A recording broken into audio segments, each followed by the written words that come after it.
around the world, we're having a conversation. And God bless you, man. I wish other people would speak up on here. The fact that, I've been trying to come on and breathe some life, because what happened was a year ago, I had no idea what I was talking about. Now I kind of do. And, and I feel a little taken aback. I was on here an hour ago, 2 hours ago, and people, I think, are afraid to ask a question. But I'll tell you what, if are you there, bro? I'm listening. Okay. So if I were to invest some money, whether it's $100 or $100,000, if I wanted to better myself, and I did a year ago, even to this day, I want to better myself. Yeah. I would want to come onto a chat where I could surround myself with a bunch of positive people and to make myself better, not only for myself, but for my family. Now, I'm 56 years old, and my kids are older, they're grown up, they have their own families now. But at the same time, if I could come on here and learn to teach my son to my sons and teach my daughter, I have one daughter and 5 sons. If that's the case, why would I ask questions? So for the people on here that don't want to ask questions, I'm trying to figure out why they're on the chat and not want to ask questions. Now, you don't have to speak in public. You can ask a question on the chat. But if you're into rich art projects, this is a place to be. Would you agree? I fully agree with you.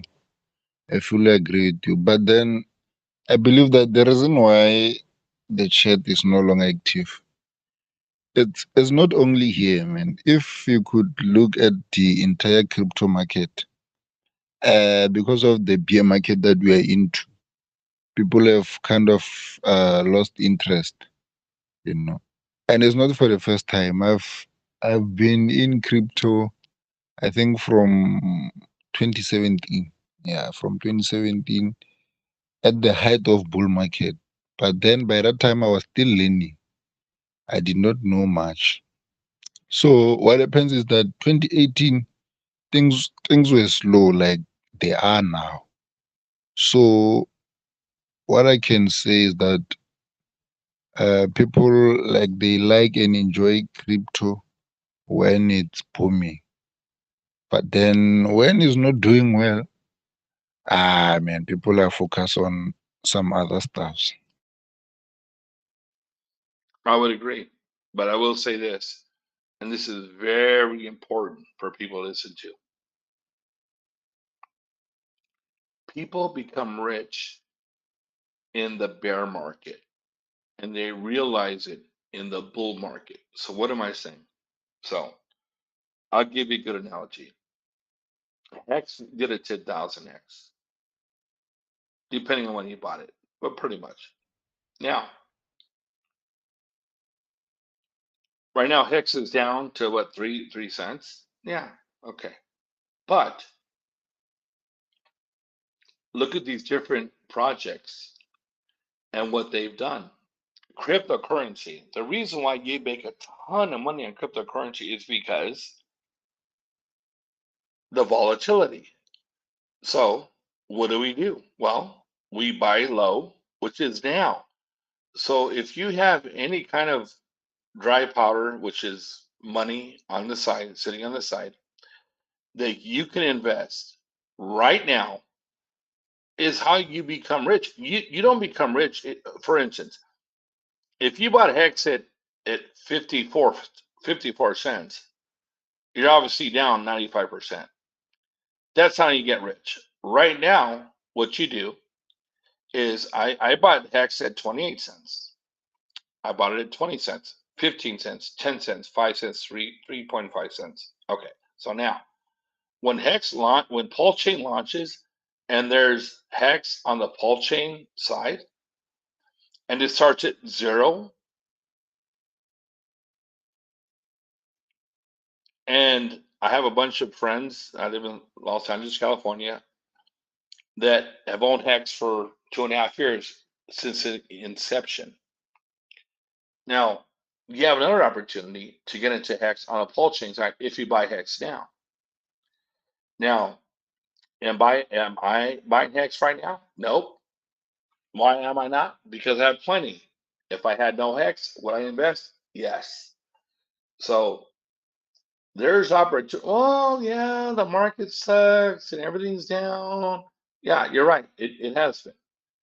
But if you're not investing right now, I don't care if it's $50, $100, whatever the case may be, this is how you become rich. You don't buy it at 50 cents. You don't buy it at $2. You buy it now or 2 or 3, 4 cents. That's how you become independently wealthy. Just saying. Yeah, I mean, yeah, 100% correct. That's also one of the things I realized. I I didn't know that 2019.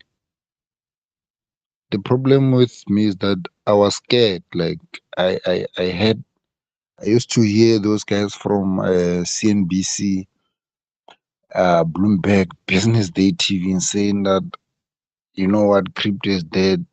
There's no way uh, Bitcoin is coming back. You know, that fear. And then instead of investing around that time, I did not. Had I, Exactly. yes, had I invested around that time of a bear market, I believe that I would have done very, very well uh, last year, 2021. So the very same thing is happening now. I learned that I agree with you that I must, in fact, everyone must buy now and next year so that when the next bull market comes, we are all rich. Okay. I'm glad you said that. But I got to tell you this. So let me share this with you, Innocent. It's very important. So, have you heard of the Mount Gox deal? Have you heard about that at all? Do you know what that is? Never heard of it. Do you know about it? Oh, I don't know about it. Okay. So check this out. For all the people on here that want to learn, that don't want to speak, and that's fine. But at some point, a closed mouth does not get fed. You could come on here and say nothing, but if you don't open your mouth, you'll never get fed. So let me share this with you for a second. In 2014, there was a lot of people that invested in Bitcoin. Now we're in 2022, so that was 8 years ago. Well, what happened was this: they invested in this exchange.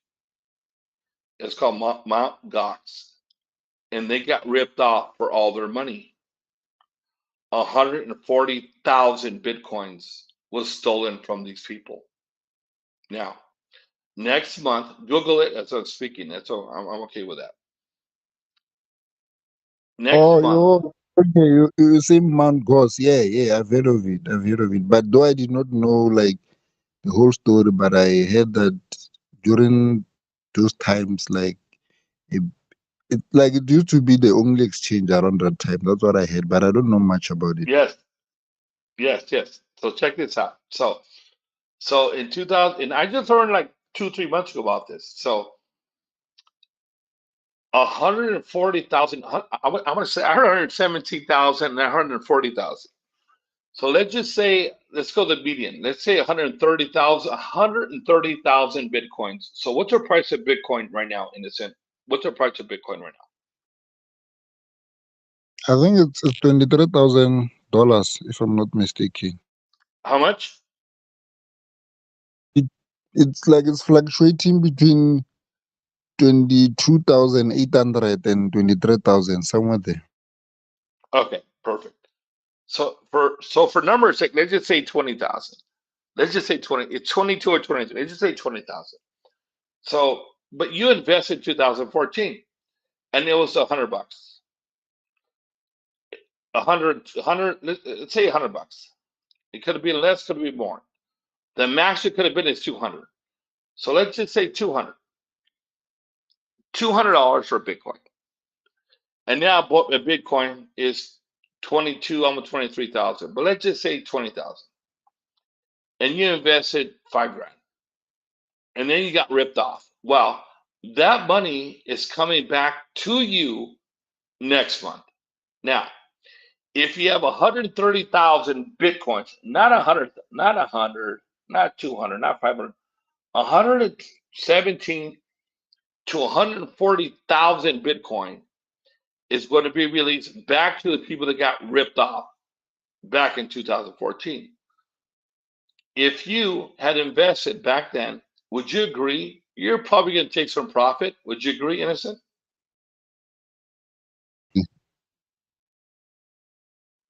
Yes or no? Of course, like I would. Of course you would. Are you kidding me? You're married. You're 35 years old. You invest, and again, I'm just painting the analogy. You're 35 years old.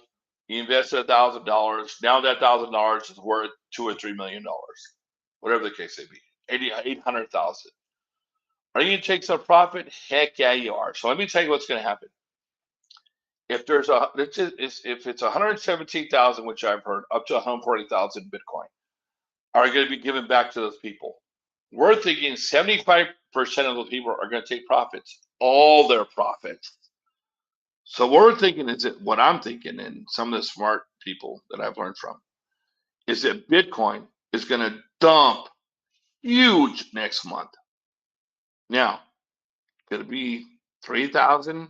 So if it's 22, let's say 23,000 right now. And let's say that it dumps 5,000, 10,000, 12,000. Well, what are we talking about? Are we talking about what Richard Hart's been talking about for the past 6 months, which is Bitcoin is going to go down to 11,000? Yeah, we are. Now, if that happens, what's going to happen? Well, if Bitcoin is in the dumper, is in the dumps, when would be the best time for him to launch Pulsechain? I don't know. Probably when Bitcoin is in the dumps. So if that happens, Pulsechain could very well launch the end of next month. Now, if it doesn't, I'll be very surprised. I would think at the least November, but I do not see Pulsechain not launching prior to the new year. Does that make sense? You get that at all, Innocent? Yes, it makes a whole lot of sense. So you also believe that Richard is timing like the bottom of the bear market for him to launch Pulsechain. Well, I didn't for a lot of months. And again, Innocent, I live in Los Angeles, California, and I have a bunch of HEX skins that bought HEX the first day. And I'm not a millionaire in any way, sense, or form. But I have friends that I've known for 20 something years. I reconnected with a year, 2 years ago, actually about a year ago. And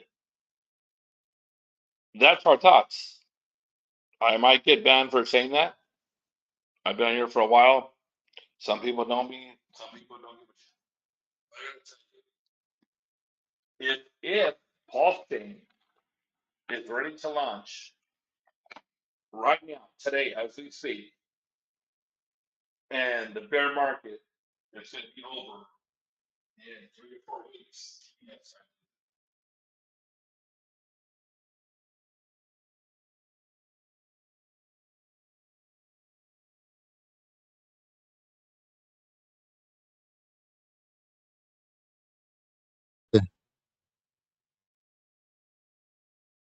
Good morning, everyone. Question: Is voice chat a bit laggy for anyone else, or is it just me? Uh, like Jake, you're like in a whole different house or room. Cannot hear you.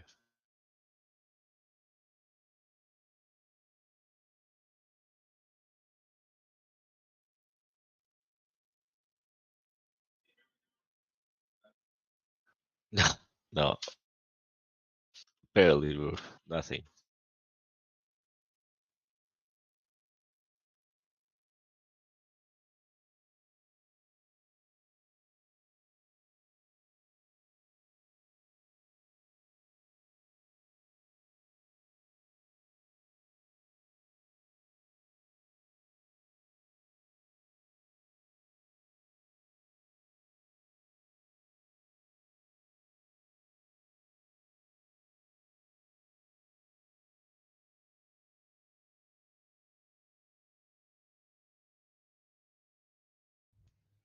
Toby there. Yeah, now it's better.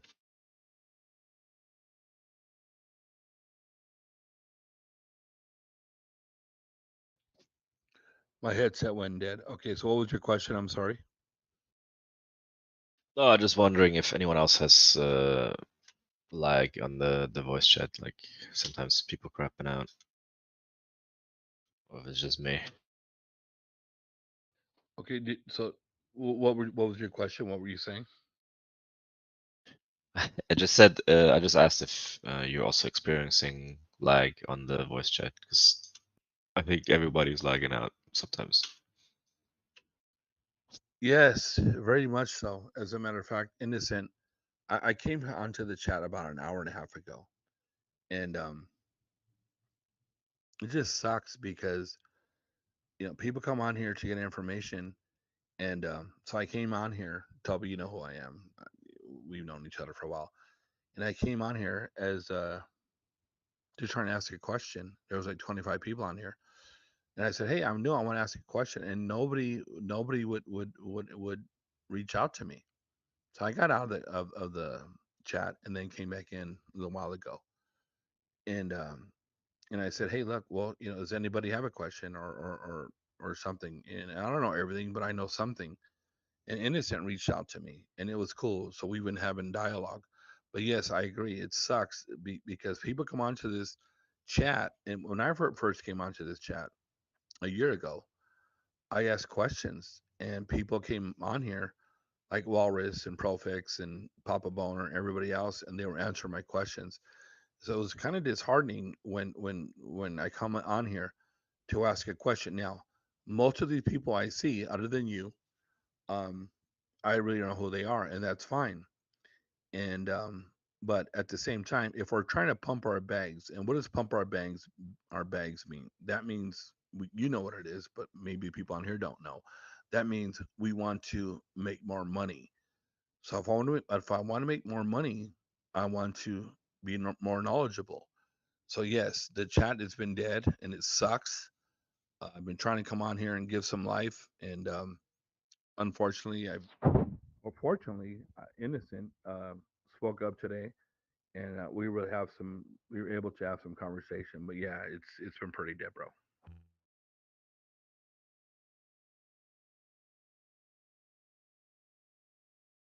Oh, I'm on here every day.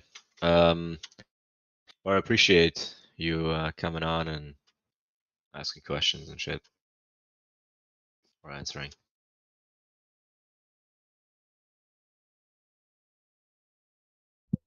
Amen. I appreciate you, bro. I just added a indicator on my trading view chart called CC. It's short for correlation coefficient.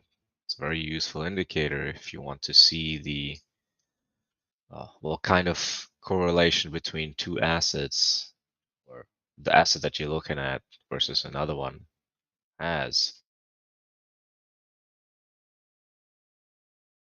I highly recommend it. So in this case, for example, I put HEX, well, HEX versus US dollar, and I added the coefficient with the Bitcoin US dollar ticker.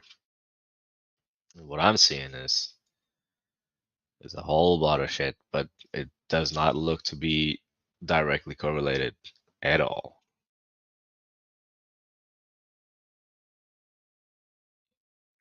Make of that what you will, but so basically it fluctuates from anything between 100% correlated or at 90% correlated, which means 10% different from BTC, all the way, well, in the positive sense. So plus one. So basically the oscillator kind of goes between +1 and -1. +1 just means positively correlated and -1 means negatively correlated. It fluctuates between anything from +90 down to -85. And then sometimes it stays on 0, sometimes, I mean, it's all over the place.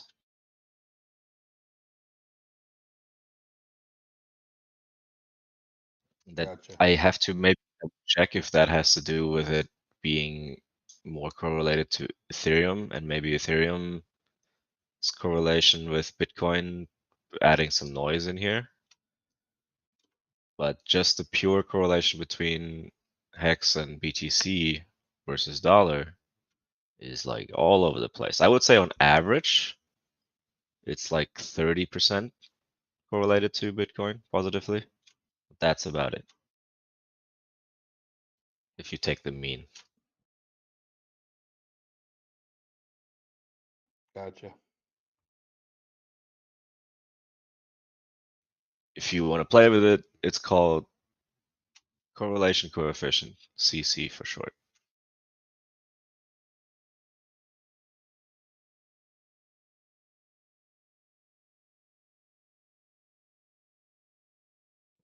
Hey, Crypto King, how you doing, brother?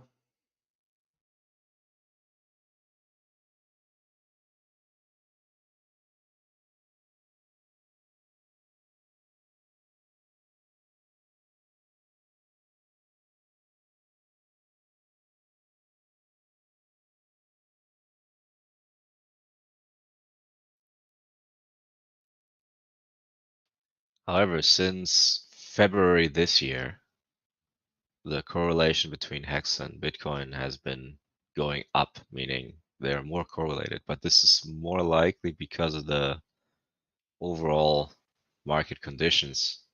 So macro things causing them to go down simultaneously and all that. I agree. Because in May and September, between May and September 2021, they were highly decorrelated, even to a point of completely negatively correlated. Yep.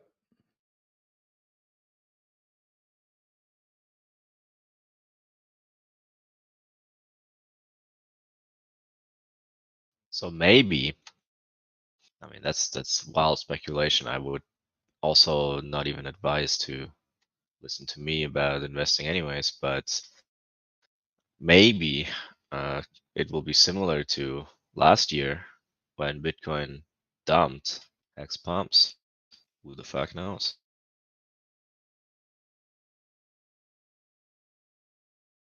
With that said, obviously the macro conditions need to be right for that, which God knows that's going to happen anytime soon.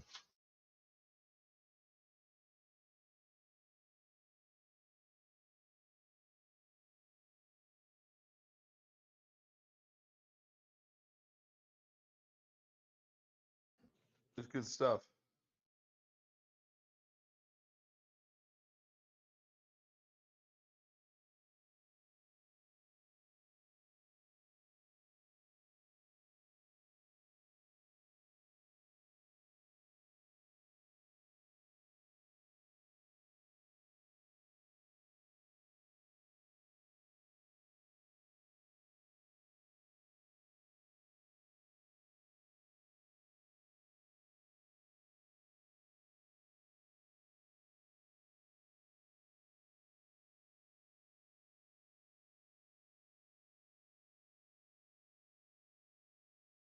Yeah, and on that note, where you said people are here to pump their bags, fair. I agree. It's just a lot of people decided that they'd rather pump their bags elsewhere and create a new chat, even though they all think that they're all about Hex Pulse and whatever. But I don't think they understand the best way to really pump your bag, so to speak, in the long term is to help out people here. Exactly. Hex is better than Argentinian pesos. That's not very hard.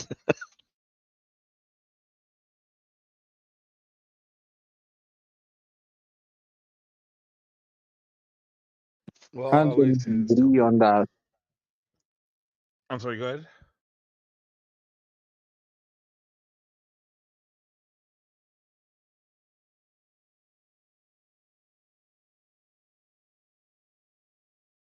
Go ahead, bro.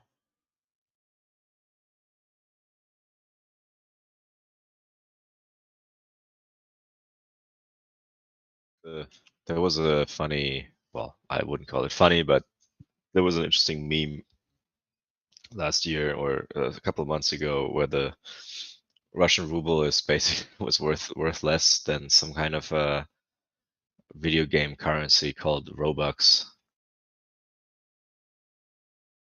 Yeah. Forgot Well, which game. I will say this, that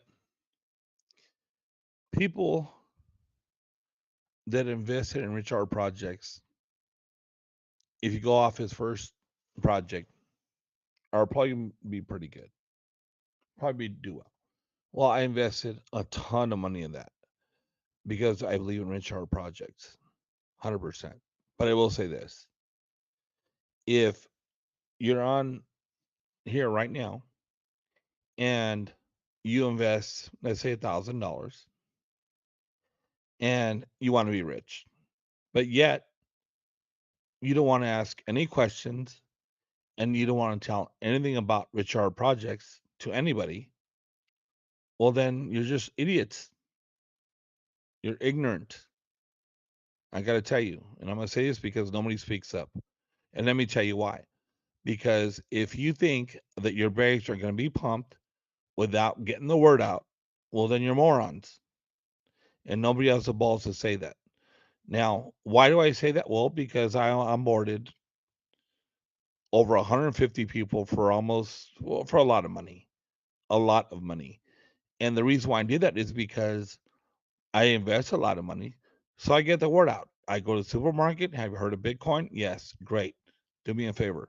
So you know something about cryptocurrency? Yes, I do. Okay, great. Look into Richard Hart, and that's what I do.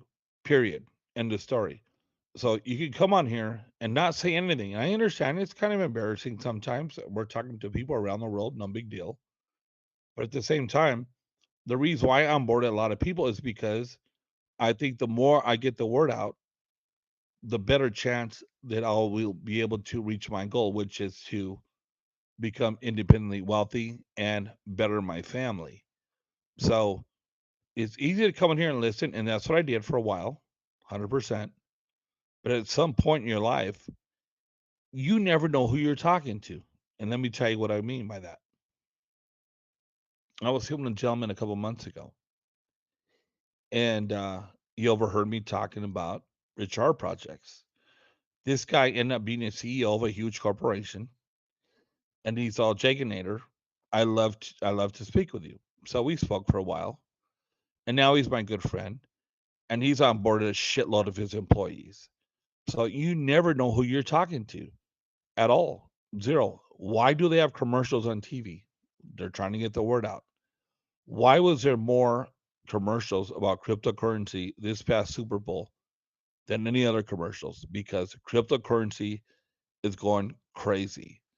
So I understand, maybe not understanding for a moment of time, but at some point, if you're trying to um, learn, ask questions, And the second point is, if you're trying to better yourself and have your investment go up, they come on here and ask them questions so you can share the information. That's all I'm saying, bro. Does that make sense? Fully agree. I think one thing to add so people understand, um, the reason why you see a lot of these big ads is because these guys are centralized entities that have advertising spend from investors like yourself that they can spend. This is not so much the case with us. I mean, sure, Richard could establish a company and dedicate a lot of money towards advertising. He chooses to do the organic advertising, as they call it, so free marketing, which means the rest of us are left with exactly everything else, word of mouth. Or you can dedicate some of your own money, but good luck with that. You're gonna get disavowed all the time. I've tried Google Ads, account closed, etc. So we have the tragedy of the commons, but Jake Nader's speaking some truth. I gotta tell you, at some point, if I was a multi-gazillionaire like he is, he's got to step up, bro. He does. Look, man, I totally get him. Like, he's not lying to you. He is being actively removed from advertising platforms. And yes, if you work in marketing and advertising, you will understand that the market is extremely consolidated. You can go billboards and stuff, like people do it. I've seen them. But that's not where the money lies. Like, the in today's world, you advertise online, especially for a digital product. That's a no-brainer right there. You cannot advertise online without Google, Facebook, or Meta, maybe TikTok, and a couple of others, but the, the main ones are up there. They do not allow you to have an account, or they freeze your budget because they do not like what you have to say or advertise. You're not going to make it very far. You have to find all the other ways. And I've worked in advertising for the better part of my life, like the last 10 years at least. And I've seen accounts get frozen for less than what Richard is trying to do. Like, large marketing agencies had their accounts shut down for stupid reasons, such as having more than 30% text in your display ad. That's a rule.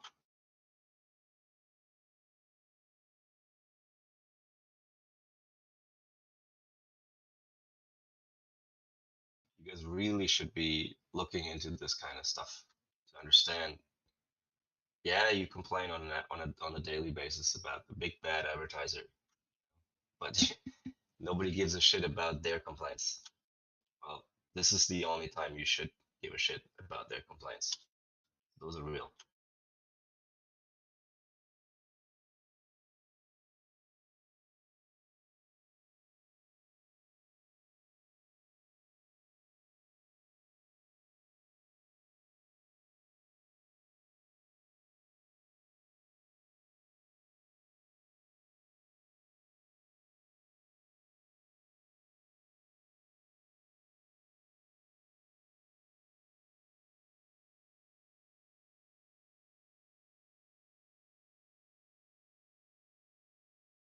Or if you don't believe, take your $100 to $800 budget that you think might help.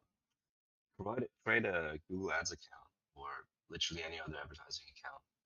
Run a couple of ads for Pulsechain or HEX or whatever, something along those lines. See how long it'll take for your account to get frozen.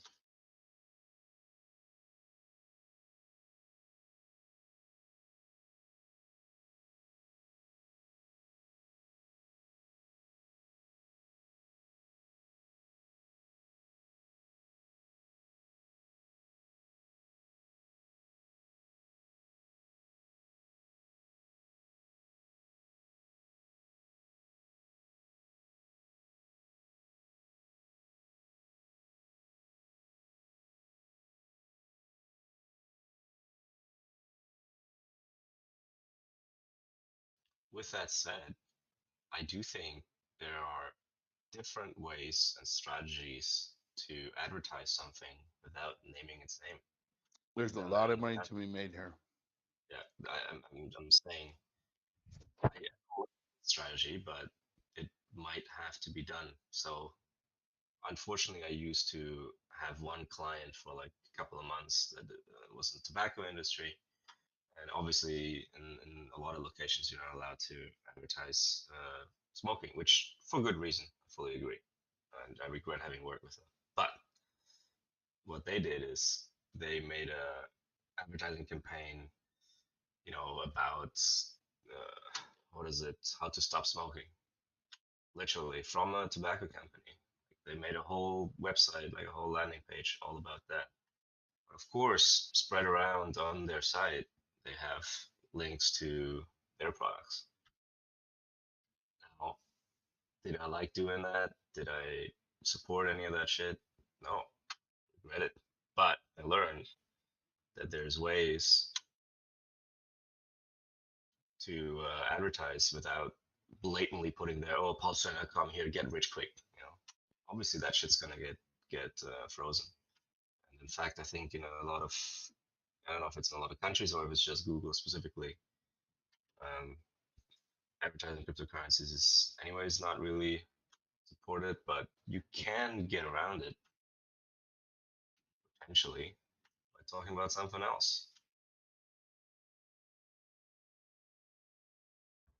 Yeah, I think we're on two different pages, bro. I tell you. That's okay. What page are you on? Well,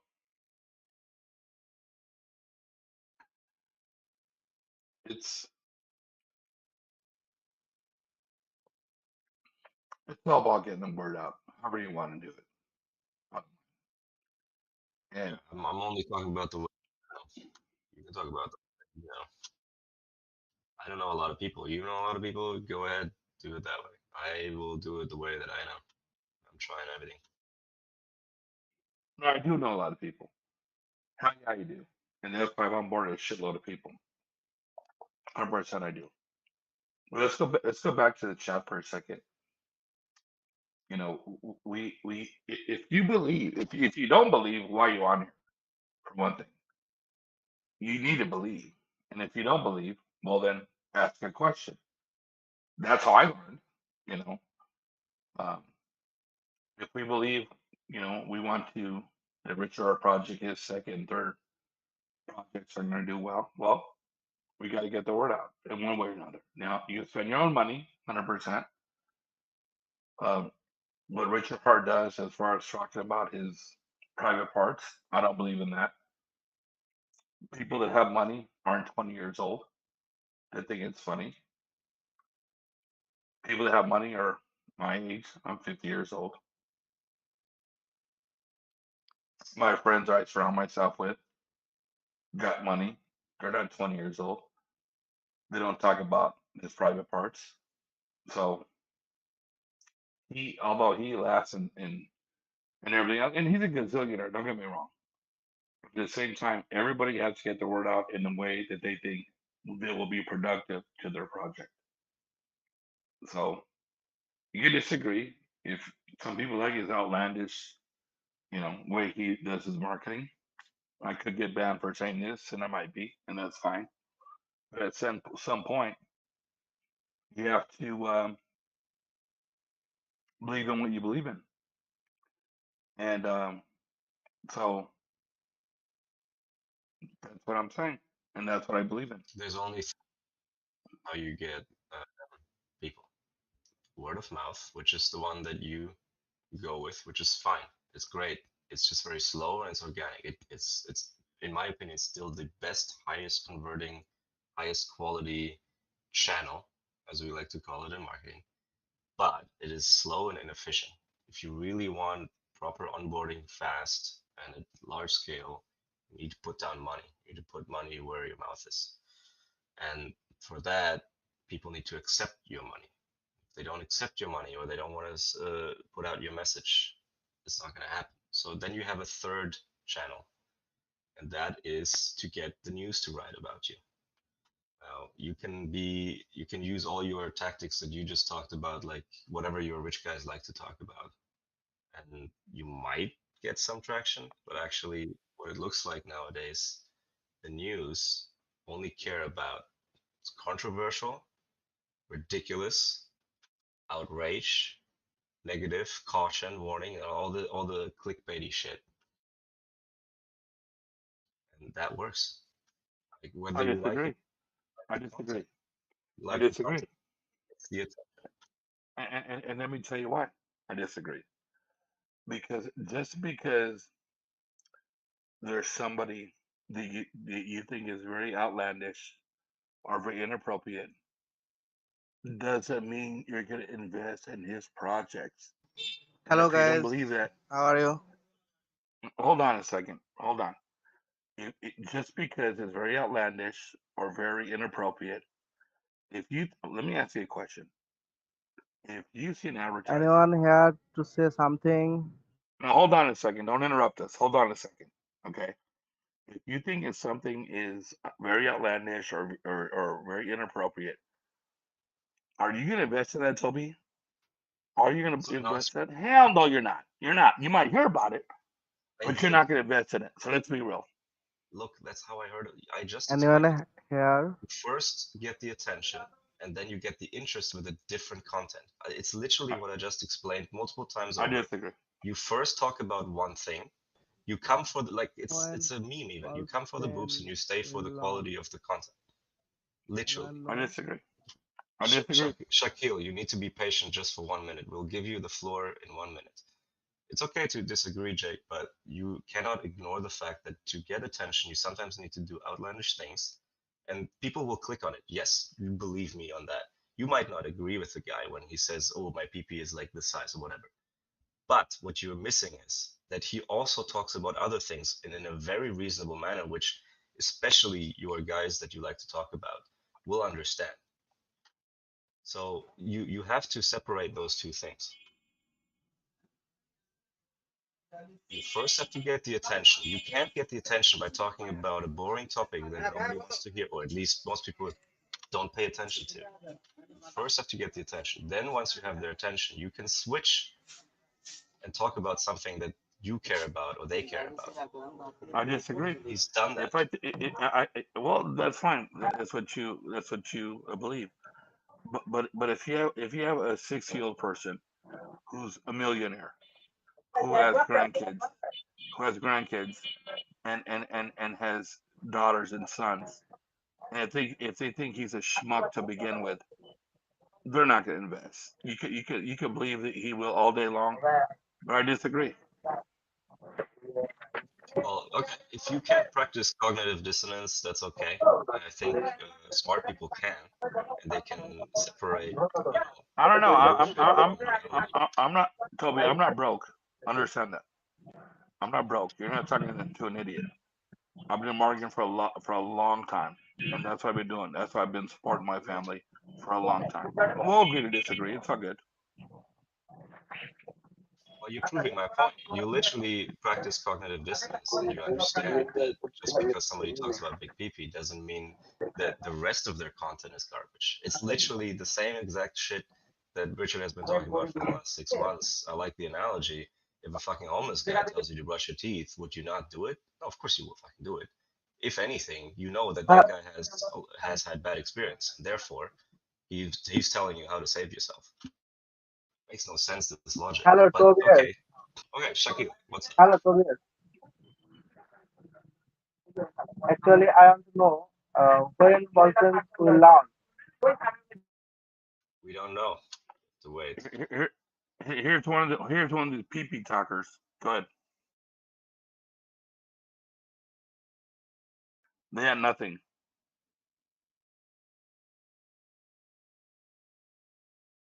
Ask that guy a question. See how he does. This is a PP Actually, talker. I don't understand. I want to know when Pulseradioapp will launch. Please, anyone can tell me about? We don't know yet. We have to wait like everybody else.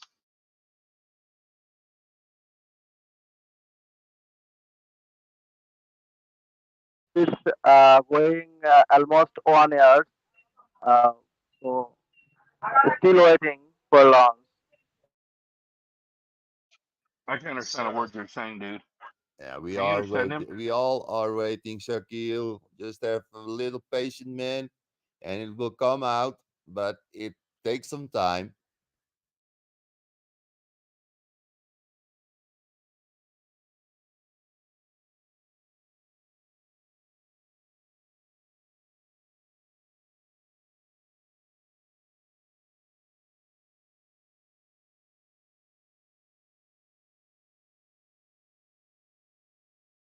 Tell me. So when's your idea? When is launch? You heard me earlier.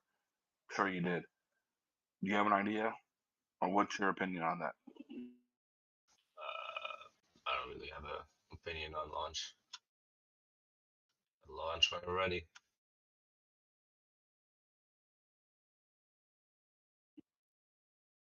Okay, cool.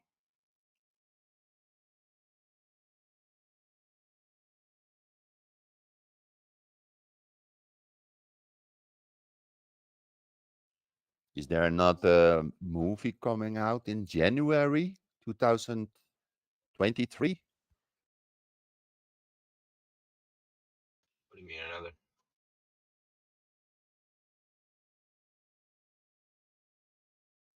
Yes, there is. That will give a lot of attention. So it's my opinion, a humble opinion, that after that movie, when the attention is on the product, yeah, maybe a lot of people want to jump in, and if it is already started, they missed the boat. So maybe after the movie, we should decide to start and going live with Pulsechain. It's just my opinion.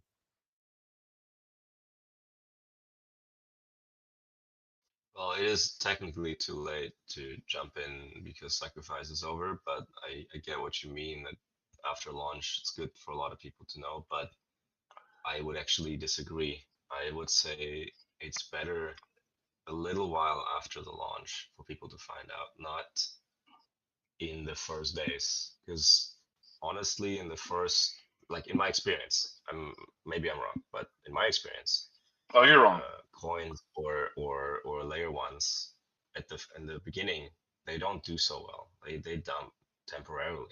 In the long term, they do fucking exceptionally well. Tell me, I totally disagree with you. 1000% disagree with you. Let me tell you why. There's a reason why. The reason why is this. Let's just say that you bought Bitcoin the first day it came out. Let's just say you bought Ethereum the first day it came out. Would you have been like, yes or no? Seriously, answer that question. Yeah, of course. Wait. So again, my question is this.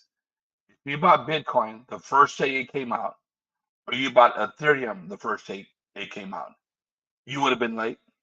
Well, I'm talking about the difference between the first day and a couple of months afterwards, because there is certainly going to be an initial dump, and you know the reason why. Toby, come on, bro. I mean, you're killing me now. You had me going for a second. I'd But rather buy it at the dump than on the first day. That is my word, and I will stick by it. okay, that's fine. But are you telling me that if you bought Ethereum a week after it launched, or Bitcoin 2 months after it launched, that they were late? Is that what you're saying? I'm saying, looking at any chart where something launched, especially layer ones, there is an initial dump, a massive one, and then from I usually it's a couple of months, like a couple of weeks, couple of months. From then, it's just going moon over the long term. It doesn't matter technically if you don't care anyways about the short term. Like you could buy in day one and just hold for a couple of years, and it'll barely make a difference. I agree with you on that, but that's why Okay, long okay, term doesn't matter. okay, okay. So if I'm a newbie, today's my first day on this chat. Today's my very first day, and I did not sacrifice. Are you telling me that I'm late and I'm just done? Is that what you're saying? No, I'm saying, especially if you're a newbie, you're gonna have a hard time because newbies are not used to dumps. Newbies are gonna get fucking scared on the first dump. I'm telling you that much. They're gonna get I out. guess They're gonna lose, and then they're gonna not have any long-term gains. So that's my point. Like if you look, if you were into an asset for the first time, you've never invested, especially, right? That's the definition of a newbie for me. And you get told by a friend, is like, oh, this is gonna be the fucking biggest blockchain in the history of man, blah blah blah. This is moon talk, and you buy in on day one, and it instantly dumps over the next 1-2 weeks down to like 80-90%. Are you gonna be happy? Are you gonna hold on? Like you think you're gonna have diamond hands? but what Toby, I know you for a couple of months, okay, but obviously you don't have an idea what you're talking about because you don't know what's going. Well, let me ask you this: how much money went into the Pulsechain sacrifice? Do you know that? Approximately a billion, plus minus. It's 700 million. How much money went into Including other chains. I'm talking.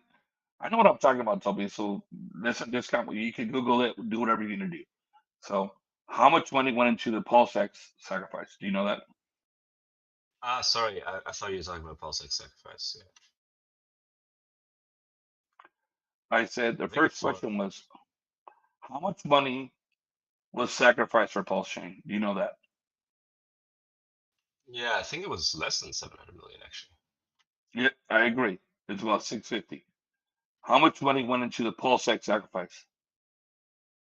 I think around about it, like 900 something million in Ethereum stuff, and then a bunch of other chains, but I didn't really look at how much more on top. So around about a billion, maybe a bit more. Not about 1.1, 1.2 billion.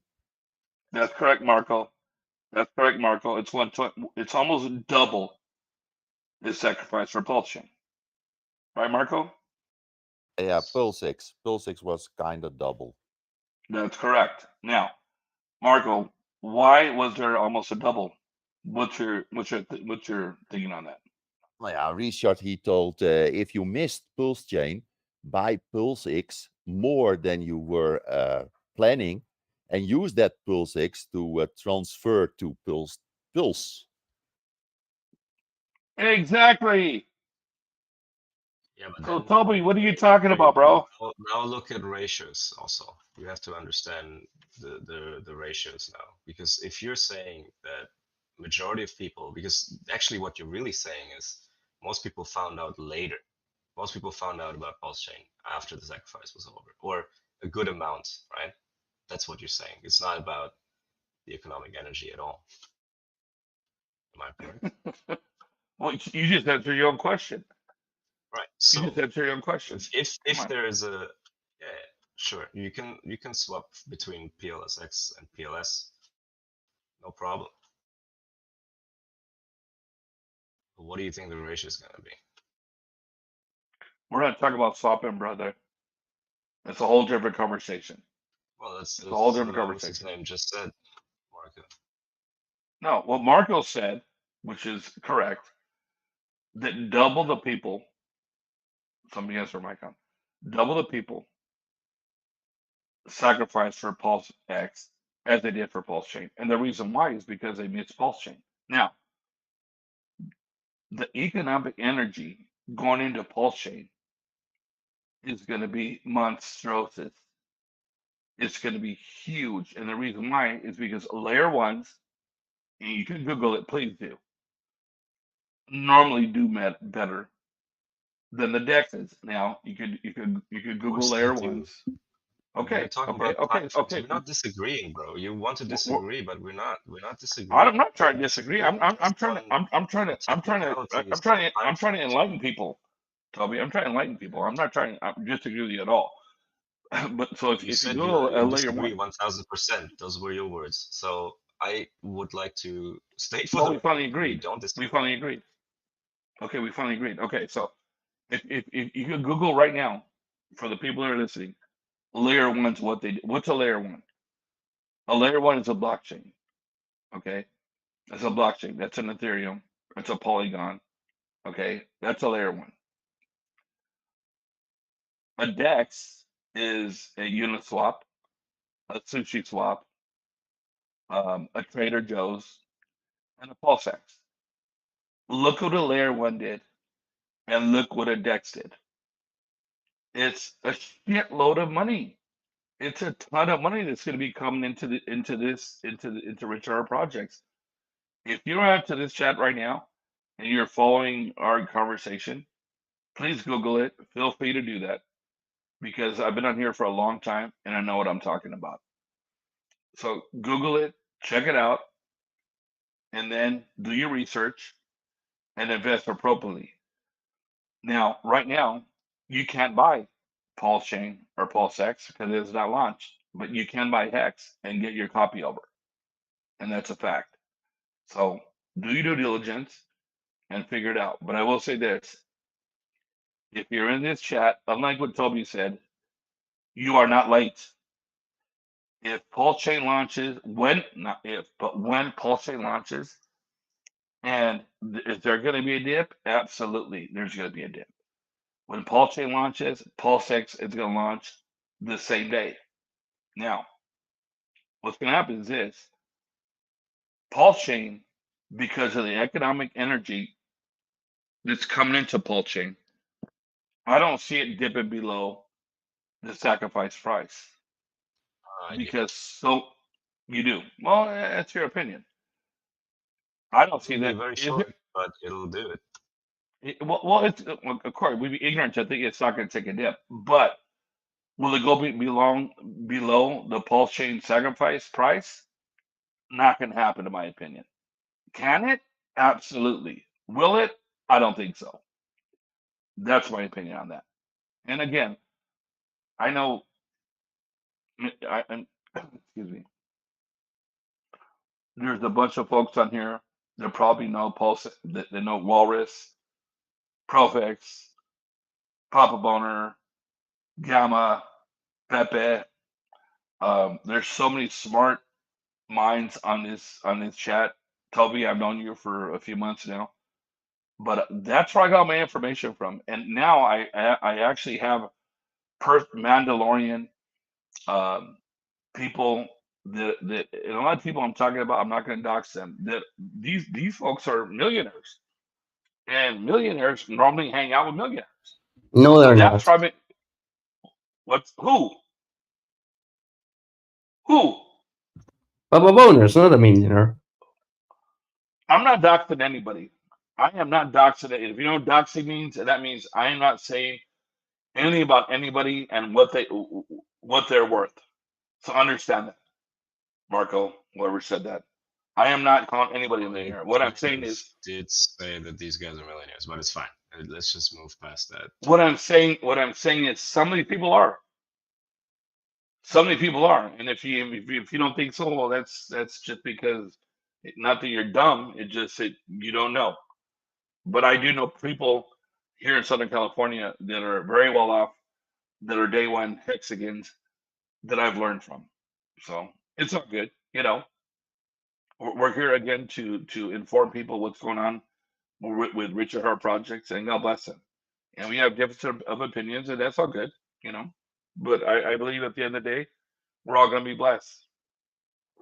That's The my point. average cost basis will be fine, but my only argument was, and I think you're just misunderstanding what I'm trying to say, what I'm putting down, is that there will likely, I mean, sure, I don't have a crystal ball. I'm not going to pretend I do, but there will very likely be a dump like in every other layer one or any other token I agree. at the early day that could go below the sacrifice price. I disagree. It could just be like a weird Judas candle thing, like where you like a wick that basically you will anyways not barely catch, and the average cost basis will be way above it anyways. So if we're talking about average cost basis, it'll be above the sacrifice price. I will agree with you on that, but there will be a so-called opportunity to go probably below. that it happens so often. I'd be surprised if it didn't happen this time. And another reason why I think that may happen is because you're only looking at the people who are already in. You're only looking at the ones who are sacrificed. But if any Don't tell me what I'm looking at. Don't put words in my mouth. Don't do that. That's not cool. Okay, well, okay, I'm assuming. So if all the marketing actually did work, and maybe it didn't, and a lot of people actually learn about Pulsechain after the fact, including after PulseX Sacrifice, right? Because we did see a lot of people who were like, "Oh, can I still sac for PulseX?" and so on. There's still a lot of people waiting, especially to get their copies on Pulsechain. And also, let's forget about all the people who know, because I think that part is still relatively small. Let's just talk about the people on Ethereum who don't know. And I think that's the main driver for most of us, that there's millions of wallets that have never heard of Pulsechain and are only going to hear or care once they learn that there's something of value to be had on the other side, whether it be a small value or not. And those guys, a lot of them initially are going to dump because they don't care. They just want their free airdrop and they're going to dump. And that's the dump I'm talking about. I don't know how far it will be, how much it will be, blah, blah, blah, but I would say it's probably going to be significant enough to be slightly below SEC price. But then after that, we will see the rocket that you're talking about. Well, That's my 2 cents. I disagree. I disagree that Pulsechain is going to go below sacrifice price. I disagree with that.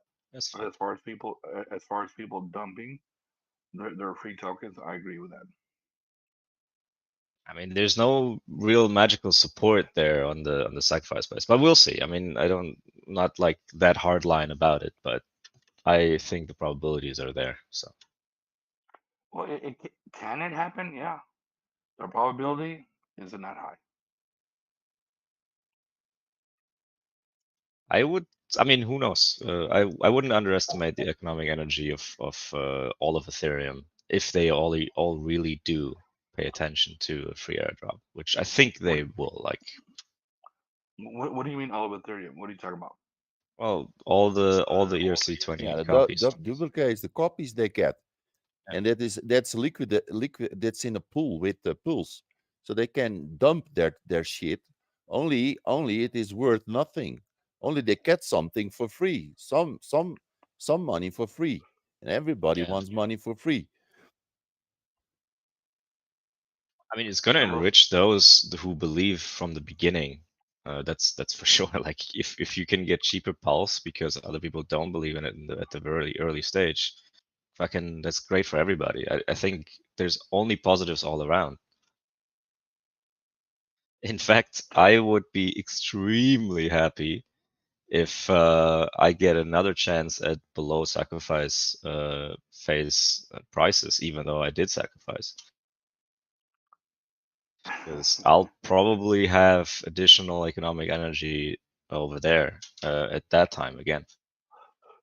Toby, I know you know that people have invested millions and millions and millions Billion, of yeah. dollars in a Pulse, right? No, not billions. They haven't Yeah. invested billions. A They have billion, not. I said. What's that? I thought you were talking about PulseX again. But yeah, okay. 700 million, approximately, yeah.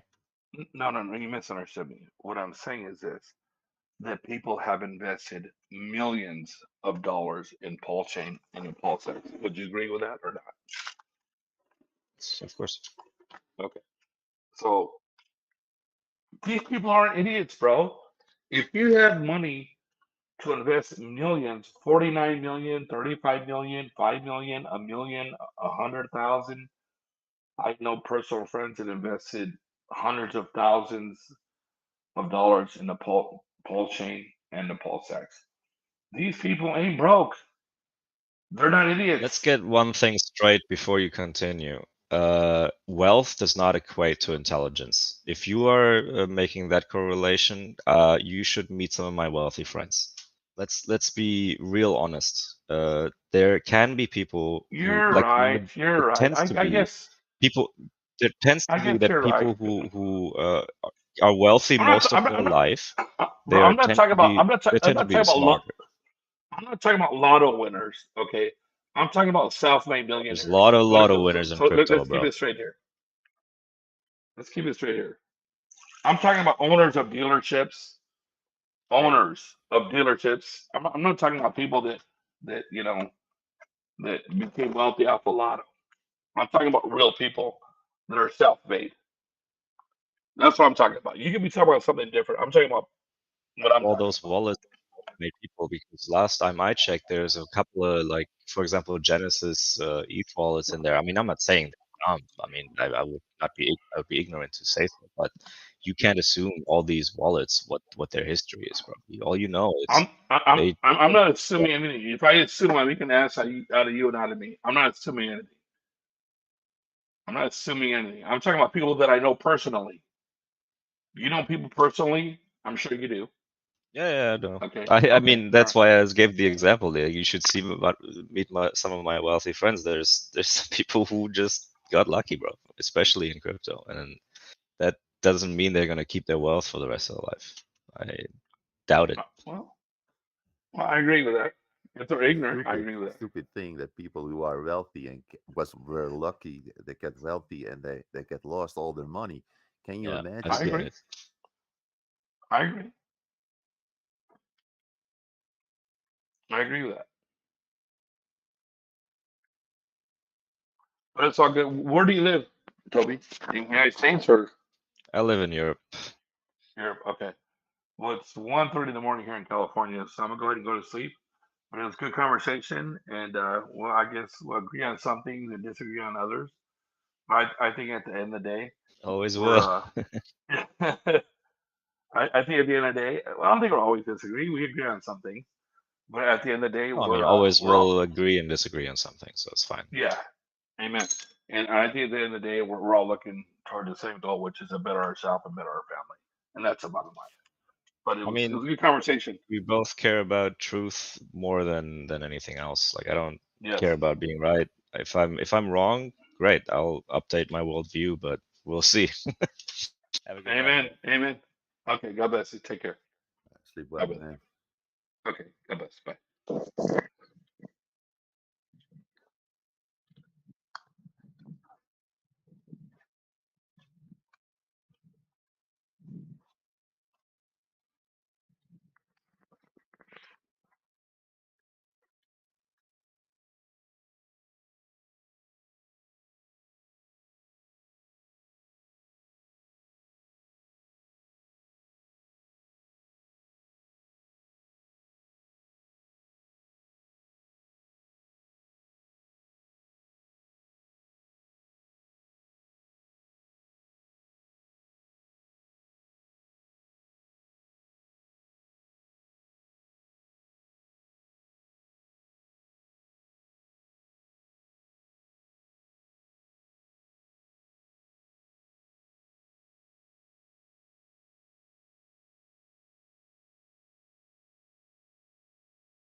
A couple of layer ones that launched and then how they priced it.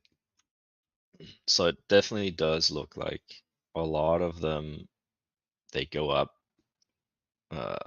parabolically in the beginning, but the first week or two, you see massive sell-offs of all the, well, I don't know if you, whatever you want to call it, but I guess people who anyways didn't believe or maybe waited too long or God knows what the reasons are, right? There's usually a waiting period. You Yeah, have why should not some, the top sacrifices who did millions sacrifice yeah, not selling at a certain time when it is topping, yes, and then it dumps yeah, because there is a lot of this is sell off, so they take their profits and they do it because they want to buy in at lower prices and they have more coins. yeah. I fully agree with you that it's usually a bit of whale games at the beginning, but um, I don't know. That's an assumption I can't confirm. Or maybe they just sell a part of their coins, Oh, I and mean, buy for in sure, later. nobody's doing like an all sell all thing, but there is definitely evidence across L1s. Like I don't know, look at BNB when it launched. It had a bit of a dump there, but it's okay. It's not. It wasn't so bad actually. Yeah, I saw it It's in just it me. I mean, 217. all I mean is that it had the chance to get in below the starting price. That's all, which is not so significant, but it Yeah, just I proves. think when it dumps, those whales they're watching the Well, they're buying support up. line and maybe buy in again. Yeah, I mean, because look at it this way: like the top three or top couple of whales, they're getting the best sacrifice price possible, right? Um, so that means they've optimized that shit, right? They've got that shit down to a science to get the best price possible, to be on top of everyone else. And then that means if they have a chance to get in even below that, they're gonna take that chance. Just even if it's not to increase their bags, but just for the bragging rights of like, look, I literally got the best price possible from anybody here, together with sacrifice the first couple of wallets and buying lower upon launch. That's all I'm saying. Yeah, But all of that doesn't matter because in the end, you can sit there and do nothing the first days, weeks, you'll be perfectly fine. This is all just speculation. yeah, and if you are playing that game for yourself and you are not the top sacrificer, but just a regular Joe who did a 5K or 10K, you better off not playing games and just hold Yep, your bags. exactly. You're risking a lot if you want to play whale games in the early days.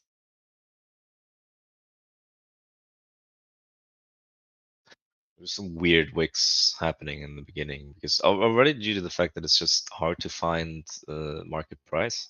Like people don't agree in the first days.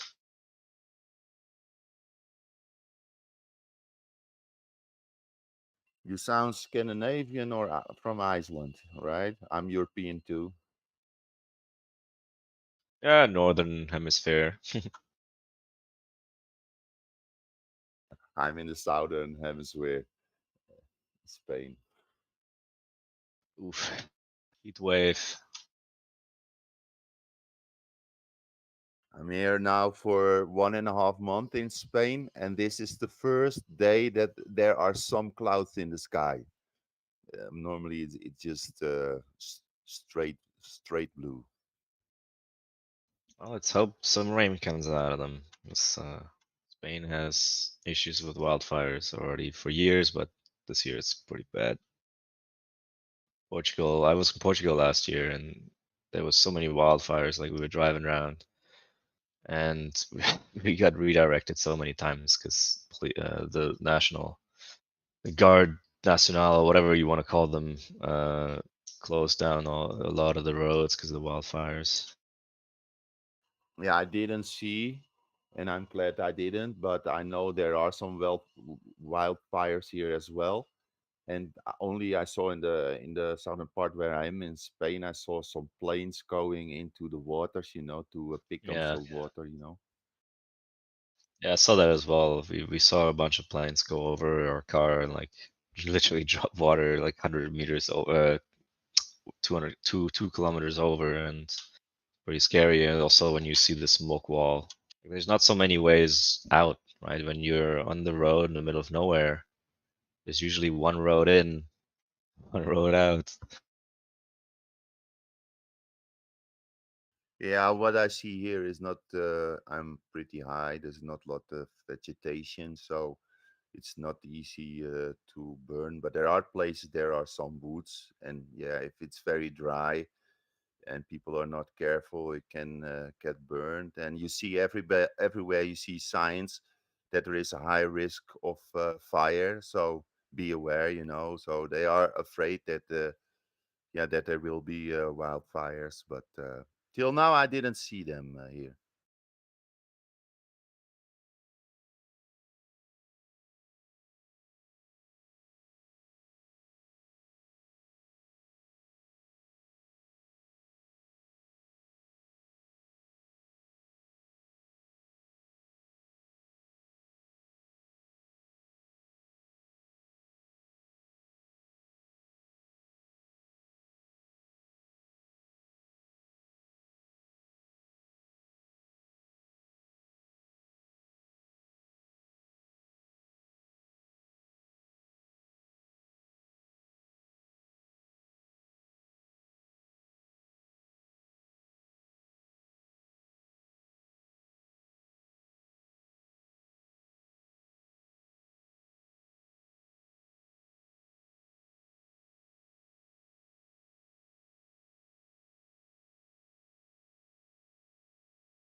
Marco, if I may ask, when did you get into crypto, or maybe Ethereum specifically? Yeah, I came into crypto in 2017, and yeah, there was no dexes in my opinion, so I was into exchanges, good exchanges, also some bad exchanges, but yeah, the ones do that are good, I'm still in, and I had never problems with that. Did I know a lot about crypto? I didn't know anything. I was just looking for something that can make can that you can get wealthy, and that I was looking into Google, and there was Bitcoin, and I investigated a little bit, and I started, and I was in 2017. I started in August, so I investigated coins, and I just invested in that, and I saw my investment from, and that was just before the bull run, and I saw my investment grow by thousands. So I was, yeah, I was kind of shocked and very happy. But yeah, you know maybe what happened after that. Oh yeah, 2018.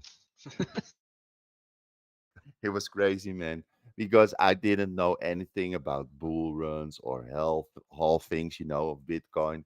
So it went up, but it went down at the same time. And I didn't know what the limit order was or a market buy. And I always market buy because it was going fast, but I was really stupid to do that, you know, because I paid much too, yeah, too much for a coin. So it was really stupid, but you learn from your experience, right? Oh yeah, I mean we all did. So then I lost everything. Also, one scam, you know, in Telegram. I was personally contacted in a PM, and there was a girl, and she had some kind of in Telegram that you can buy a Bitcoin or whatever, you know. And I lost 3,000 K $3,000, just what was left from the 7K. Yeah. Yeah, the so-called girls in crypto. But Those they are have great. back then they had in Telegram, they had set up uh, with the bot, that you can bot something, and you saw that it was growing as well. So you were very glad, but just your money was gone. So yeah, that was this Ah, was it was a pump and was it a pump and dump group? Because I remember those as well. Like there was two things that were very prevalent in 2018. It was no, sorry, 2017 to 18, and it was ICOs and pump and dump groups. That I was was basically two ICOs because I was of course, like, I was convinced that crypto was the way to make money. All the guys who were in you weren't before wrong technically. what? It's just you weren't wrong technically. You were already right on the money back then. It's just there was very different levels. The only people that were usually making money are the ones in private sales. There's many ICOs that happened where people don't know this, but the majority of the ICOs that happens, you think you're getting in early, but actually you didn't with an ICO. You were being dumped on. You were extra liquidity for people who were in the private sale. Those guys made the money. Yeah, And I private knew. sales were not accessible to publics, obviously. So Yes, it's yes, I literally knew. I knew that I knew that guys who were in 2016 and bought, for example, Ethereum or other coins. You had some other coins, they were doing very well in 2017, like Verge, and John McAfee was also there, and he promised, he promoted some coins, the weekly coin, or the coin of the day, and then yeah, it pumped immensely, and it was of course for John own profits that he did that. So it was very funny. yeah, yeah, it's ridiculous. I mean, the few people that I knew uh, that were in crypto like before me, that's how I learned. I met a guy in the Netherlands who has been in Bitcoin since 2014, maybe. He bought a house and all that shit. So I was like, okay, I'll try to listen to him a bit. And he was telling me, I mean, I was lucky that I knew this guy because he was telling me at the time, like, look, these ICOs, all fun and games, and I'm in. Right? He's also joining them, but he's like, I'm only doing private sales. I'm not fucking buying where everyone else is buying. And I was paying attention to that, and I realized, yeah, that was a good fucking thing. I mean, because it was hard at the time. I was like very tempted to participate in a bunch of ICOs, but I was smart enough because I just listened to this guy who's like, yeah, like, look, this and this and this and this coin. I'm in the private sale before anyone else, and I'm gonna dump on their heads. I was like, okay.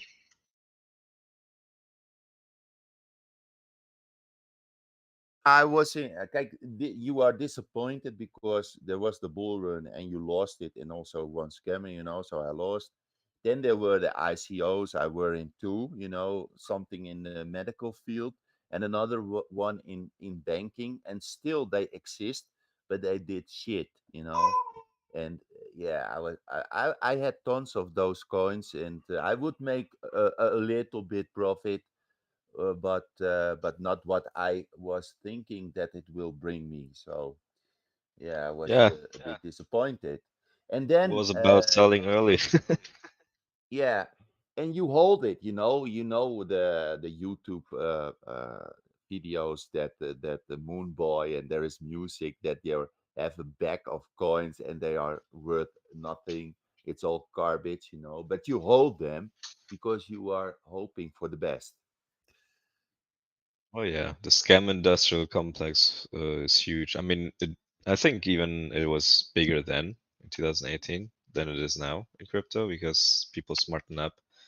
But I'm seeing similar patterns again. Like the whole narrative in 2018 and the slump was, well, you know, we have all these amazing innovations happening now during the bear markets, you know, blah blah blah here, like you just said, medical field and whatever, like all this bullshit connecting blockchain with the real world.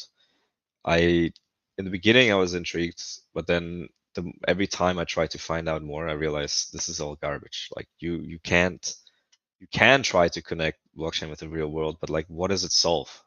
It doesn't solve anything. I mean, I love that Richard has finally pointed this out in the last Twitter space. It's like you are trying to fix a problem that doesn't exist. Like I don't know, following the origin of foods, you know, in the supply chain.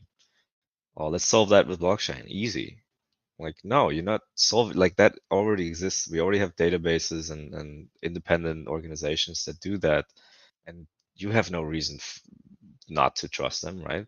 Like maybe, but even if you don't trust them, how will blockchain solve the trust issue? Like all it takes is the first person to input the origin wrong and just lie because they got paid off for, because they work for the literal food company that makes it, and you got fucked.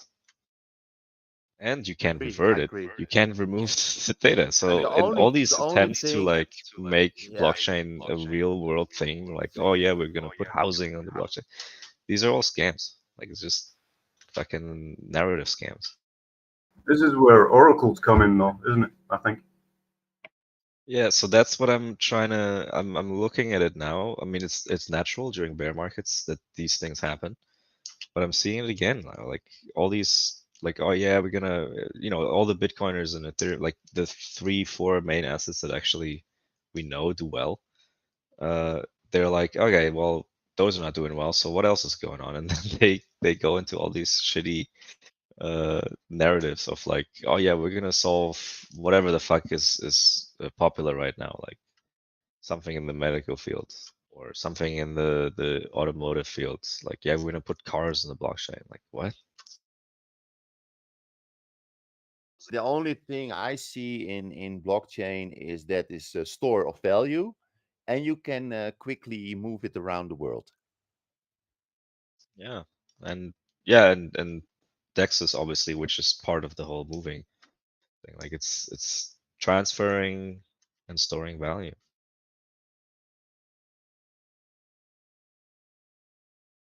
Well, the unique selling point is the government can't steal it from you. Yeah, and someone else can't either. I mean, technically, there's a lot of scamming going on in crypto, obviously, but if you know how, you will have your assets and nobody can take it from you. And once people understand that that is the unique value and the unique selling proposition, you know, they'll be on board. You don't need any other narrative on top. Like that's it. I still think this NFT thing can do something other than like monkey pictures. I'm not so skeptical as RH on this. We'll see. I mean, for purely digital items, which I don't know if there's even a problem to be solved. Like I'm very realistic. Like I look at, is there a problem, and do we need to solve it? And then we can see, does that solve it? And you know, that should be the narrative. It shouldn't be the other way. Like all the NFT guys, I'm sorry to say, who were holding monkey pictures or anything else, who are like, what can I slap the NFT word onto to try and solve that? Like, no, it should be the other way around. You should have a problem that you care about, and then see what method can solve it. But not like, oh, I have this method. What problem exists in the world where I can slap it onto to try and solve it? Because you're coming from the wrong place then. Then you're like, oh well, NFT is so great, it must be able to solve something. But if you don't know what it can solve, it fucking ain't solving shit. I still think it can be used for like land ownership or something, but you would need an oracle to go along with it. So Yeah, well, oracles are the main single point of failure, and that's the problem that you need to solve. The thing afterwards is not the issue. Once you have a database, it's anyways very unlikely to be compromised. I mean, there is a chance, and I give you that, and people might go and change stuff, but this is actually not a very common known problem in the housing market. So technically the Oracle will be the main thing that you would have to solve. And right now, I don't see a solution for it, to be honest. Yeah, it's like you can't. It seems like it's impossible to eliminate trust because if there's an oracle, then you're trusting the oracle. So it's like you'd have to have like the issue is data entry. You need you need to trust the data entry. But then the oracle would have to verify the data entry, wouldn't it? Yeah, that's what I'm trying to say. So the issue which we should be focusing on and we should be trying to solve is data entry. Like, how do we transfer something from the real world into the from the physical world into the digital one without quality loss or facetiousness or whatever you want to call it, like lies. Because once it's online, I fully agree with you. It can be secured and all that stuff, but the transfer between physical and digital is not solved. We don't know how to make it reliable. Anyone telling you is lying to you. Yeah, it just doesn't. I think someone will figure it out. Like, say you wanted to figure out car ownership or something, and say that like the car had an NFT that had a GPS attached to it, something like that. I reckon somebody will figure out something. If it's tamper proof, then I agree with you. But unfortunately, everything in the physical world is not tamper proof. Nothing in the physical world is tamper proof. Yeah, this so is far, what, because anyone can touch a physical object and tamper with it, and that's the main issue. And you saying that's unlikely to happen is probably a good point, but it happens. So, for example, I was thinking about this the other day. You know Google Lens, right?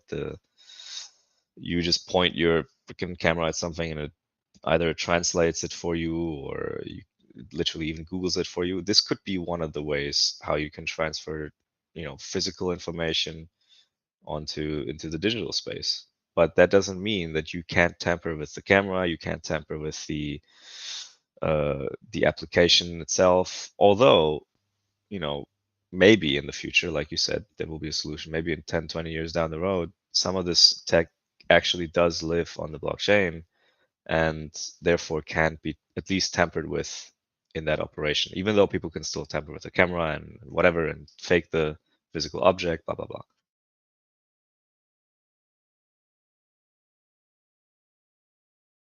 yeah, I mean, you need to break a Trezor open to actually hack it. So Yep. Yeah, and the GPS can be opened up and values changed. I mean, and this I don't have such high hopes for NFTs or blockchain solving any of these real world issues, to be really honest. But I can be wrong. Maybe one day there will be some innovation that lets us get rid of the Oracle problem, or be able to transfer physical information onto the blockchain without losing quality or information in general. yeah, it's never going to be perfect. There's always going to be an element of trust, but that's when the oracles come in. You would need like competing oracles, because if you just have one oracle, then it could be corrupt. But if you have like three competing oracles, then you can measure them against each other. Yeah. I don't know. I look at it this way. When you try to innovate and you try to fix a very specific problem, you create like all these amazing things, and then you have one vulnerability, and you're like, well, we can't do it without it because there's just no perfect way to do it. So we'll just focus on that one vulnerability and try to make it as, safe as possible, even though it's not physically possible. That's fine in the early stages because it's an innovation. But the problem is once it becomes, the adopted new standard, industry standard, technology, whatever, now it is a major problem. You basically have created the equivalent of a bank, right? Like it took us way too long, like hundreds of years to figure out that banks are problematic because they can manipulate data and they have a lot of control. They can print. Like, that is a problem. We didn't see it as a big problem at the time because it was, compared to all the other problems, it was very small. But this is always how it goes. Like, you have some new innovation and then you're like, ah, well, there's this one main single point of failure, but we don't care because it's better than everything else. But at some point in the future, that single point of failure is gonna come and fucking bite you in the ass. Are you talking about, when you say banks, are you talking about fiat currency or? Well, a centralized entity, basically. Like, if you have a centralized entity anywhere in the entire ecosystem, it's, once it becomes so large that it's too big to fail, that centralized entity becomes a problem, right? Yeah, Like the Oracle. That only occurs when there's no competition. I mean, banks compete with each other all the time. There's not many new banks coming onto the scene to compete. Actually, there was a documentary about some millionaire tried to like open a bank, and he just couldn't do it. So, I saw that. It's very interesting, but that's now. Back then, you know, in the early days, and we're now talking about the early days of a new thing, right? That's the comparison I'm trying to make. Once something is new and innovative, people don't care so much about this vulnerability of some small part of the whole ecosystem, like the Oracle. But once it becomes so big and so large that it's considered too big to fail, that thing becomes much more prevalent. Like, and then you cannot fix that problem anymore. Do you get what I mean? Kind of.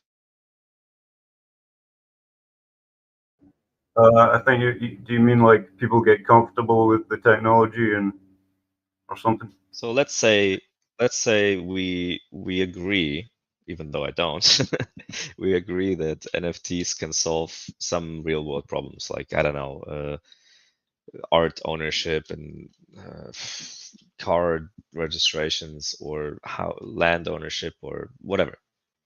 You know, I don't agree, but let's say we do. But the thing we need is indeed some kind of oracle that, you know, removes the trust, or you know, makes us trusted.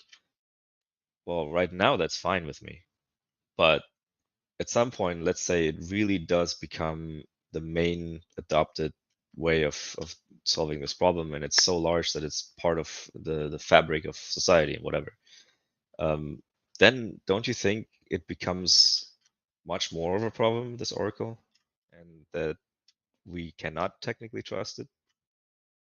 Yeah, does it become the equivalent, like a centralized entity that can fuck everybody if they just make a small mistake or lie to you? Yeah, it's like a never-ending struggle to.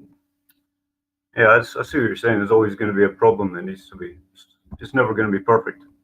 Yeah. It's like having a key for your house. You know, someone's always going to be able to pick the lock. Yes, but there is a difference between every individual, right, having their key stolen individually, you know, every now and then. That's fine. That doesn't cause a massive systemic problem, versus, you know, a massive oracle that's holding everyone's keys, for example. I mean, I know this is a bad example, but bad analogy. But let's say they're all holding the key for you. That's the problem. For obvious That's reasons. what you're saying. Yeah. So when we're talking about blockchain and trustless and blah blah blah, we just cannot introduce any level of any sort of entity where you have to trust somebody. I'm even skeptical about bridges, because there is just no, at least until today that I know of, I could be wrong, but there's no trustless way to create a bridge. Look, that situation that you're talking about, we're kind of in that right now with fiat currency. Like who controls the dollar? You know. Oh yeah, that's exactly what I'm talking about. So it's like this endless game. It's like, You know what I mean? Like, Yeah. crypto is here to fight against fiat currency, and then crypto wins, and then another problem arises, and it's just a never-ending game. But it's important that to understand that, because there's always these narratives of people who claim, Hex and whatever, even other coins are a Ponzi because they're heavily centralized in terms of ownership and heavily controlled, but such as the OA. But once you understand that that's basically the same situation in many other assets, then it's not so much to worry about. It's in the large entities' interest for that thing to do well. Is that was Richard also saying that he always says from you don't have to bridge your coins because they are already there, and that are the copies, and he's saying that because he recognized, and he also admit that in the bridge there is a vulnerability, that there is a chance that that is going wrong at one time in future. Yeah, I mean, I think if anything were to fail in the entire Richard Hart ecosystem, I think it would be a bridge such as Pulse Ramp, is it called? No, Pulse, I forgot what it's called.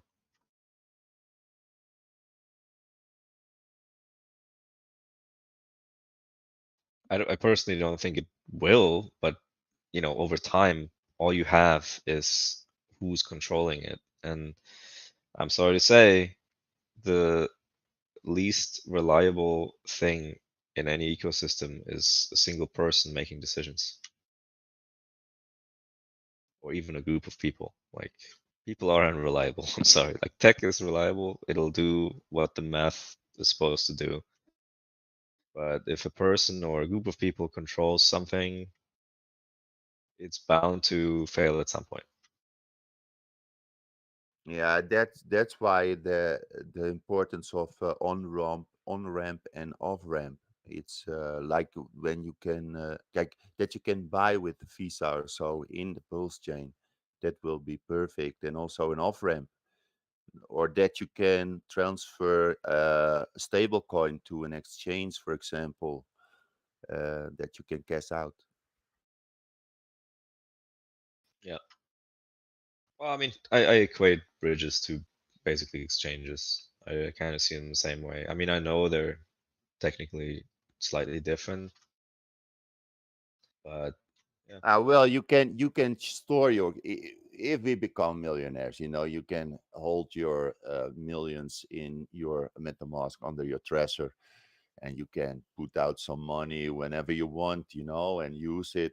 So you don't have to exchange uh, withdraw a lot of money to exchange where you use a card like I have a card of an exchange that I can cash out in a money machine ATM, or I can pay in a store here whatever I want. I can use my crypto. So yeah, I hope there will be a stable that you can transfer to uh, to any place in the ecosystem. Well, I mean, I don't even. I think we need exchanges, like it or not. Obviously, for on ramp and off ramp. I mean, that's the only way, unless somebody can think of a better way. Which nope. Yeah, there is a guy. Well, I unless you integrate literally with government, like you literally have an API to the money printing machine between the blockchain. But yeah, that's not gonna happen. Or we maybe it all will. know Rackham, and he is working and building an exchange, and he is heavily in Pulsechain and PulseX, so he will also list those coins, of course. So probably he will have something Pick a of per an off ramp and an on ramp. pick a person in the entire Hex community or Pulse, whatever Pulse Hex community to do that. Actually, yeah, it would be him. Like I'm not surprised whatsoever. But it's a positive thing, Yeah, it's positive. It's positive and negative at the same time. I'm never one-sided. Like I see the pluses and minuses of everything, and in this case, I see the That's plus life, side Toby. That's benefit. Yeah, life, I know man. it's gonna There's benefit us, positive and but it's also negative. gonna suck for some people, man. You can lose your money. You cannot Right. lose your money, but you have to be careful and have a layer of security for yourself, like Trezor. That's a layer of Yeah. security. MetaMask. I was very happy with MetaMask. I never used it in 2017. I don't know if there was a MetaMask. I think there was, but I was not aware. So I was very happy. I used my phone for MetaMask. Never had problems.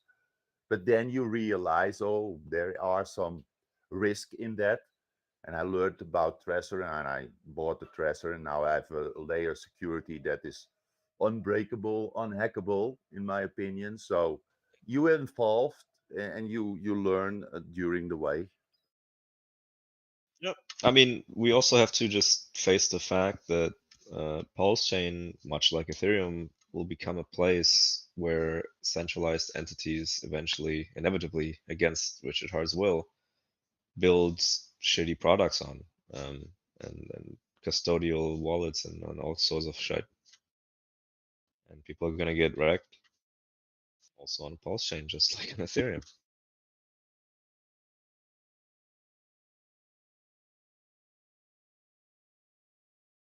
People who are not experienced, they can lose a lot of money and will be very disappointed. Like a friend of mine, he lost 12K in a scammy project. He was very disappointed. And he's just half a year in crypto now. So I'm happy that he didn't blame me.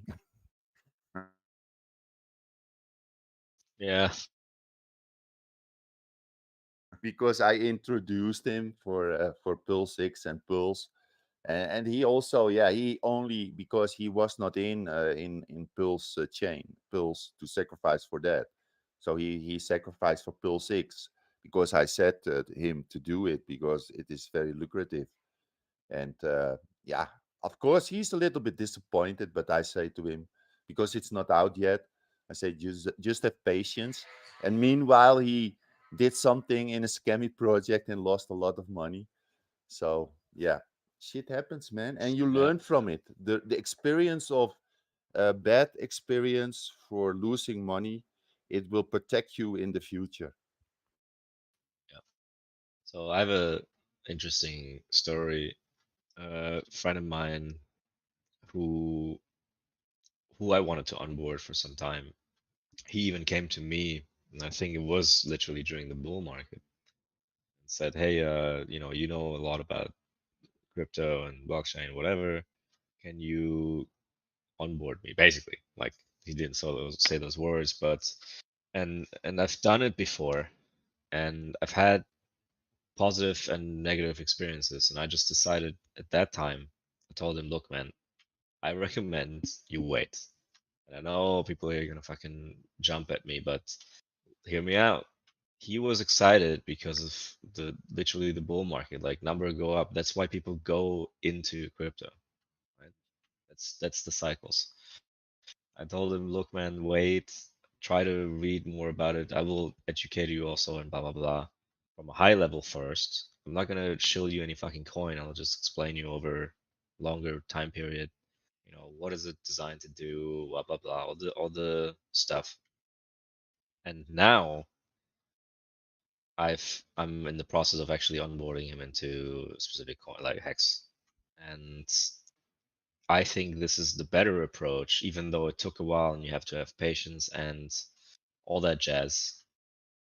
But this was a much better approach than if I just onboarded him back then into some coin that he doesn't even understand how it works.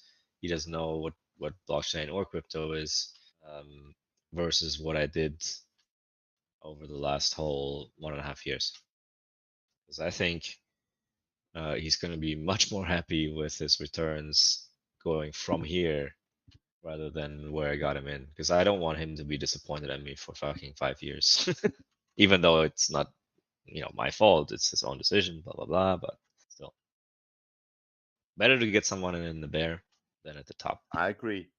I agree, and that was partly he was also in a bear market, came in, and that hex was also around 13, 14, and he sold it, and he bought back in 3.1, 3 cents, and then he sold it again. I said, just buy it now, have your 200, 300,000 hex, and you get it doubled, and you can maybe sell your E hex for P hex, and you get a triple. You have, let's assume you have 800,000, 1 million hex, and then I say you're good. Just focus on one thing and not jump from one coin to the other because one coin is doing better at the time, because in the long run hex will do extremely good and you get your copy. So just buy in now. Don't play around. Well, there's no right or wrong way, because even with my way, there's a flaw. If I think in like a couple of years or so, my friend will, once he really understands, because he's still in the early stages, that I deprived him of a good t-share rate, and I will fully own that. But at the same time, if you get in at 95% discount, it doesn't matter that much. It's good price now. Even this 4 cents is good price. Yeah, man, I was some tribulations in the last bear market. If you have not the full cycle, you are not experienced enough. So 217, I came in some late, September, August, and it was after the halving, and I was not aware of the halving. So with the second halving I was in that was in May 2020, I thought, okay, now it's gonna happen, but nothing happened, and it took about 9 months, before Bitcoin really spiked up. So I learned again, and it's a hard lesson because I didn't make it in this bull run, and that's stupid. But it's because the other cycle before I didn't had the full cycle, so I was even not experienced enough, although I came in 217.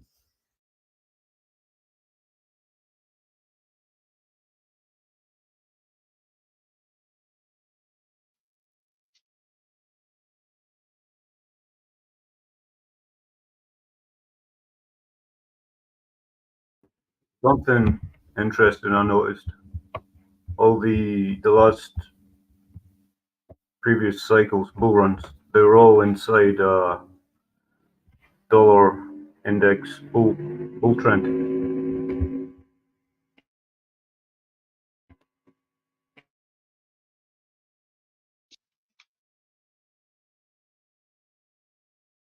If you look at the Dixie monthly chart, Feedback on your mic.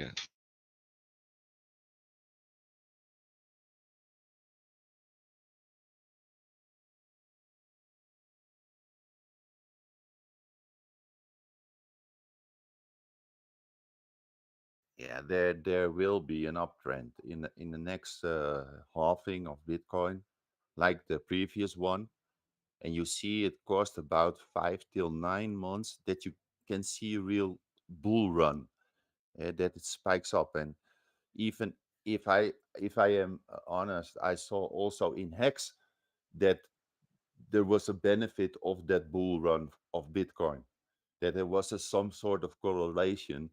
And on top of that, there was that sacrifice that, that also did a part of the spike of Hex.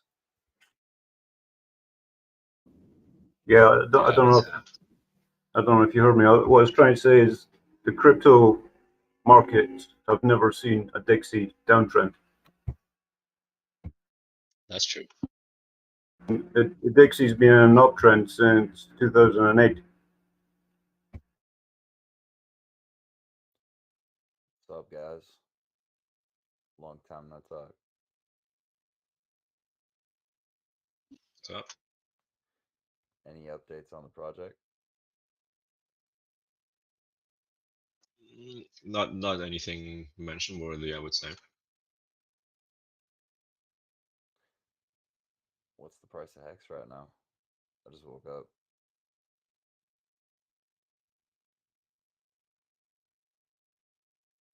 I don't know, like 4 cents, I think.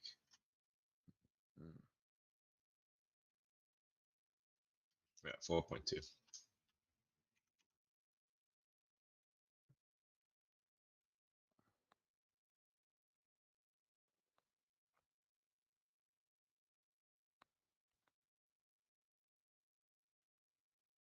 I think the But only update we got is the kijk, that there is a uptrend for Bitcoin and it is going down. Yes, it's going down. Yes, it was $65,000 and now it's 22,000, but it's still above the cycle top of 217. So it's going pretty well for Bitcoin.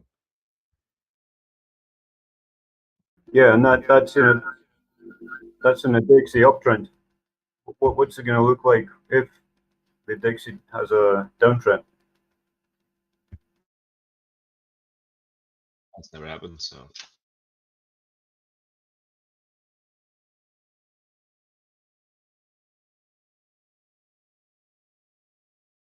So if the future will do what happens in the past, it means that in the next bull run, let's assume that Bitcoin will do a 7x, 6x. So let's say about 120,000, 140,000. It will not go under 60,000. Yes. So we will see if that happens or not.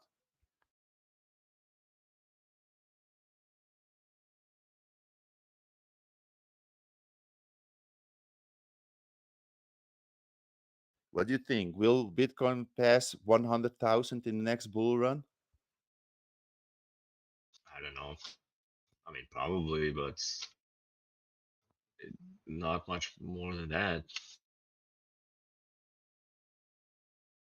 Did you believe that Bitcoin went up from the top 20,000 till 69,000? I didn't believe it, but it did. It Well, crossed 20,000. I don't know. It's I don't like to use the Richard Hart narrative of everyone bought because I don't think everyone bought, but sure as hell looks like we're at the uh, right hand side of the adoption curve. You know, the late majority is over here, but I could be wrong. There is like a such a thing as consolidation in an asset. Does it mean it won't see new all-time highs? All-time highs? No, but you know, what kind of significance compared to other assets? Yeah, the thing is, comparative gains can also go down a lot. Yeah. So I don't think anyone here has doubts about new all-time highs for Bitcoin and maybe even almost a doubling. But what's a doubling if tons of other assets in that same space go up hundreds and thousands of x? Yeah, yeah. It is the most money you make in altcoins. Like Bitcoin will just I mean I don't know who the fuck knows what it's going to do, where it's going, but it'll just become sort of the literally the gold. Like it'll become like a safe hedge sort of asset in crypto. Ironically, because it used to be and maybe still is considered a volatile or risky asset.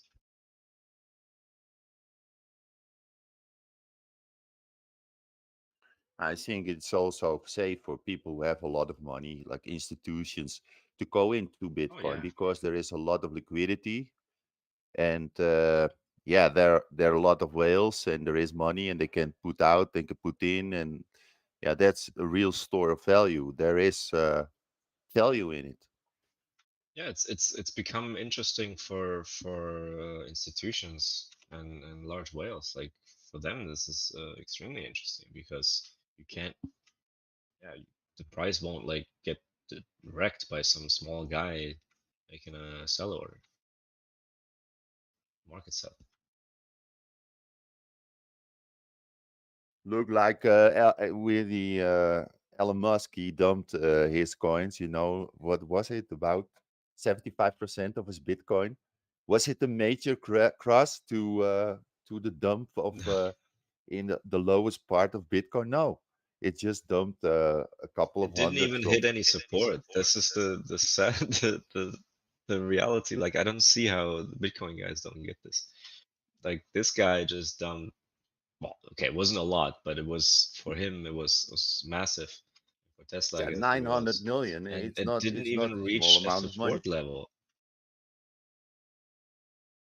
So for Like whales, it's very secure to invest in Bitcoin because they know there is not a large entity that dump on their heads. So they know the charge is reliable. oh, it is. That's a good use case. I think that's a great. Like, there's nobody could even argue with that. Like, uh, all the Bitcoiners who are arguing are actually starting to adopt this narrative. I noticed, like, some of them are like, oh, the best thing about Bitcoin is that it's not innovating. It's just doing what it does. It's just a store of value, and that's it. That's cool. But don't pretend here that sitting there like that you're gonna have mad gains because of it. If Bitcoin does what it always have done, it's a store of value and it's very secure. Even if you bought the top, you don't mind because it's going up that top.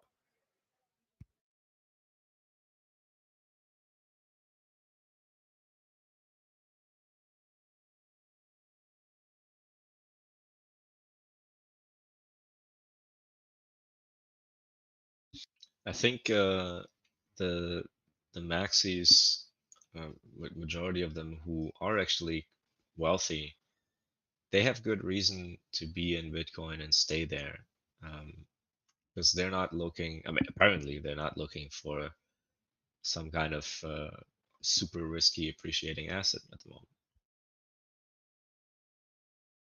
Well, And I mean, it's a maybe they strong should, but it's a strong investment for against inflation.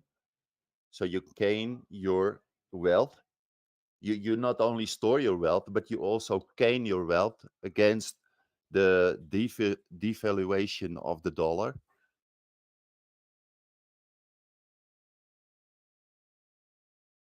well, I mean,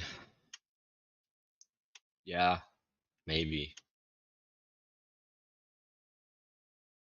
Although, if you look at where's the Bitcoin chart here? I mean, versus five, like, okay, I'm of course nitpicking time ranges here, but versus 5 years ago, December, I don't think your inflation hedge will have worked. Oh yeah, there's plenty of other time ranges where it was in profit, I guess. Although I don't know this chart adjusted for inflation because obviously it's using the US dollar, so I can't. Depends also when you bought it, of course, if you buy low or you buy high. But yeah, in the end, you are it's a store of value, and you keep your value. Yeah, if you use the 200 weekly moving average, which is a pretty decent one to use, it tends to go up and to the right slowly.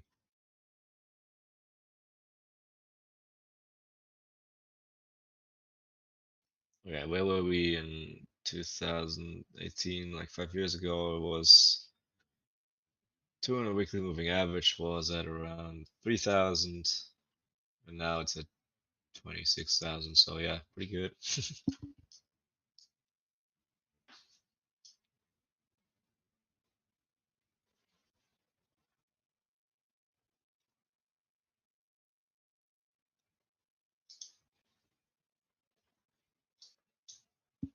But I do have to say, this is one of the first times I see the If this is hard to visualize in words, but I do see for the first time the 200 weekly moving average slumping towards down, as it has never done that before. It's always been going sort of in a upwards diagonal direction. So maybe the S-curve argument is valid.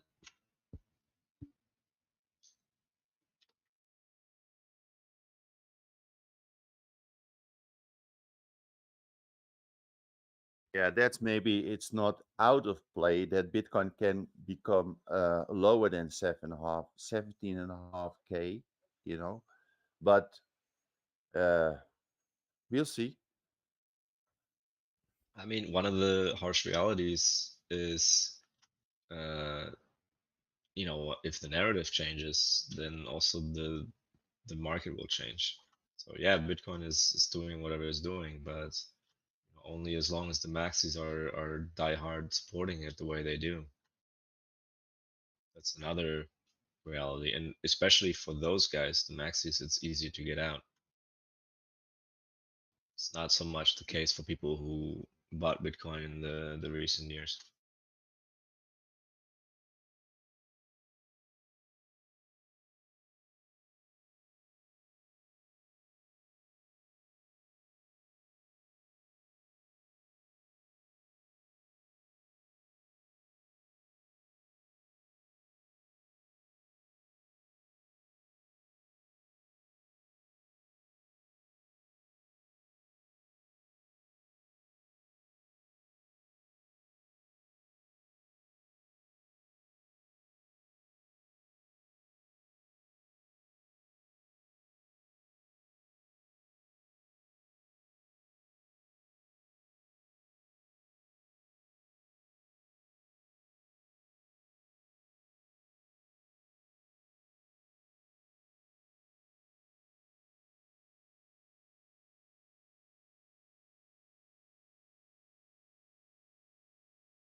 Oh, incorrect. In November 2018, it also curved slightly downwards, just barely.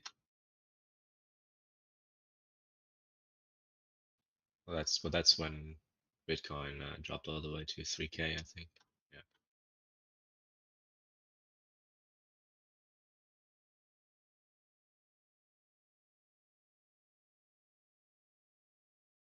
So yeah, the only other time it happened was in basically the bottom of the bear market in 2018. Not saying that that means anything.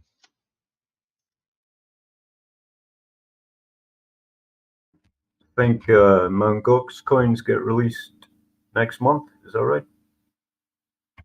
Yeah. Well, the 200 weekly moving average is 200 weeks long, right? So I guess we still have a lot of time to go around.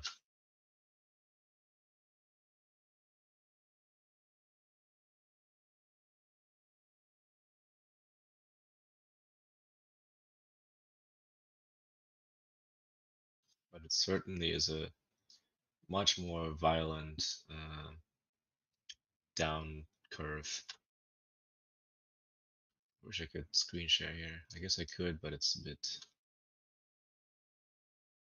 I like the Telegram so much. I think that's the leverage that did that. Right, yeah, I forgot about all those. I mean, even in 2017, there wasn't that much leverage, I don't think. There definitely was leverage in 2018, but I guess it wasn't nearly as much. Yeah.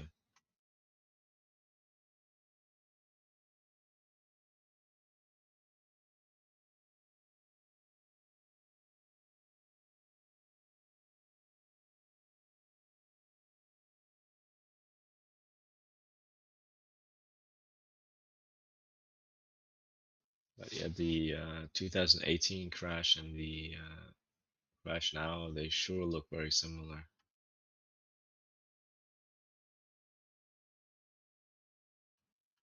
Very similar.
Does anyone know a good source for determining the total liquidity of Bitcoin?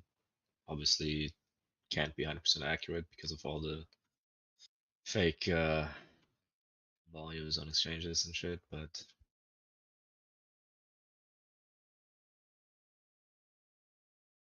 I'm seeing 1 billion liquidity on Live Coin Watch, which uses a couple of exchanges, I guess, but I don't know how reliable that is.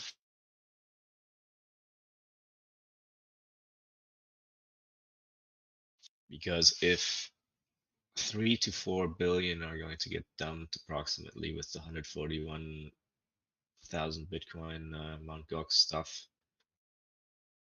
I guess this will be pretty significant versus the 1 billion liquidity.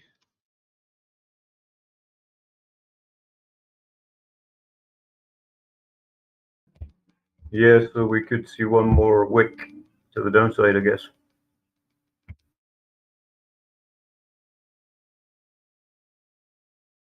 Yeah, I mean, not everyone is going to sell. Yeah, not everyone, and maybe not all of it, but I would say probably a majority of them will take a sizable chunk of that 140k Bitcoin altogether and take profits.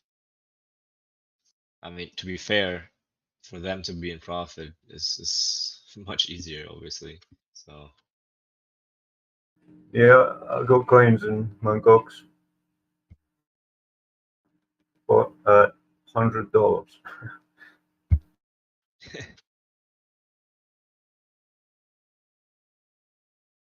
$100 then or $100 now?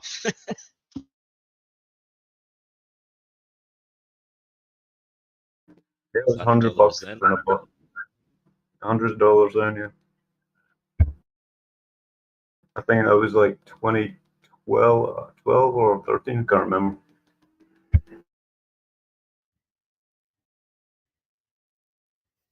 For some, it's a Join. blessing that it was captured. It was like literally saving their paper hand head.